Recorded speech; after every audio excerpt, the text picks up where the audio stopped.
Let's now consider specific factors models of international trade. These models start with the basic point that not all factors of production are mobile. So for instance, imagine that you have a piece of land, you're growing grass on that land to feed to horses. Maybe you cannot easily take that same piece of land and build, say, an automobile factory geared for export on it. Another example of a partially immobile factor were auto workers in Detroit in the United States in the 1980s. As Japanese-made automobiles became more popular in the United States, many of these Detroit auto workers were worse off. Some of the more mobile ones may have moved to Texas and taken jobs in the energy sector, but the less mobile ones, the ones perhaps who were tied to the area because of their families, they now faced lower wages or perhaps lost their jobs altogether. A core lesson of the models is that the more mobile factors of production didn't suffer nearly as much. Let's say that you owned some corporate jets and you used to rent out those corporate jets to executives of Ford or General Motors in Detroit. When the auto sector in Detroit contracted, yes, the demand for your jets went down, but there were many other things you could do with the jets, and basically you would fly your jets to some other part of the country and rent them out to some other set of executives, and the value of your jets, which are mobile, wouldn't go down very much at all.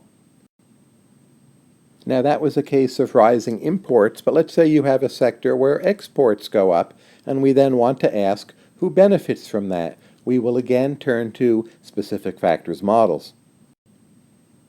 Just as the owners of the fixed or immobile factors can lose when things go badly, well, it's also the owners of the fixed factor who gain when things go very well. Pictured here is a place in France where grapes are grown, of course, to be made into wine for export. If the demand for French wine goes up, well, which factors of production benefit? To the extent land is a fixed factor, there are only so many good lands for wine with the right climate and the right kind of grapes, well, then the French owners of those lands will be those who benefit. You might wonder, what about the French workers? Say the demand for grapes goes up because the demand for French wine has gone up. Well, are the French workers who pick the grapes going to be much better off? This again depends upon mobility. If there's mobility of other French workers into the grape-picking sector, any increase in wages will bring in more workers, and then the wage will go back down again. But if you imagine there's not much worker mobility into the grape-picking sector, for whatever reason, then you will find that French workers, to some extent, will also be better off. As I'm making this video in 2013 in the United States in recent years, there has been a boom in the value of Indiana farmland. This is in part because the demand for soy has gone up, and the relatively immobile factor here is the land.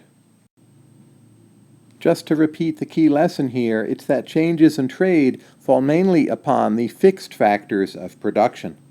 A secondary policy implication is that if a government wishes to protect its workers against, say, an increase in imports, what it can do is make labor markets more flexible and make it easier for those workers to be mobile into other regions or other occupations.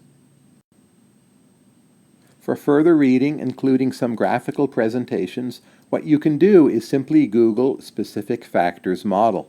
We also recommend the textbook by Feenstra and Taylor and their chapter on this topic in their book, International Trade.